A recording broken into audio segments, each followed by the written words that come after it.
গীতা পাঠের সময় পান না, এই এক মন্ত্র জপেই পাবেন পুণ্যলাভ। ভগবদ্গীতা মন্ত্র হিন্দু ধর্মীয় গ্রন্থে শ্রীমদ্ভাগবতের বিশেষ মাহাত্ম্য রয়েছে। কথিত আছে যে গীতা পাঠ করলে ব্যক্তি পুণ্যলাভ করে ও তাদের সমস্ত পাপ নষ্ট হয়।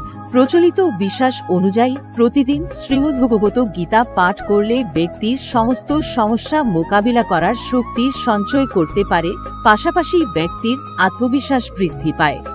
তবে শ্রীমদ্ভাগবত পাঠ করার মতো সময় না থাকলে প্রতিদিন একটি মন্ত্র জপ করলেই সুফল পেতে পারেন।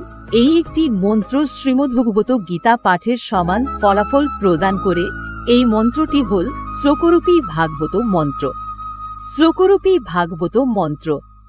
আদে দেবকী দেব গর্ভজন্য গোপী গৃহে বদ্রধন মায়াপূজ নিকাশু তাপ হরং গোপ প্রধন ধরন কংসচ্ছেদন কোর্বাদিহনন কুন্তিসুপাজালন। Powered by Dubverse. অচ্যুতং কেশবং রামনারায়ণং কৃষ্ণ দামোদরং বাসুদেবং হরে শ্রীধরং মাধবং গোপিকাবল্লভং জানকী নায়কং রামচন্দ্রং ভোজে। মন্ত্রের অর্থ।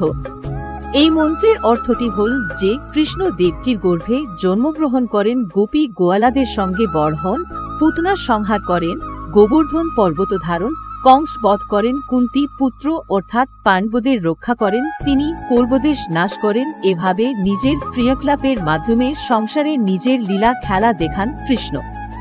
এক শ্লোকী মন্ত্র জপ করার নিয়ম। Powered by Dubverse. কিভাবে মন্ত্র জপ করবেন?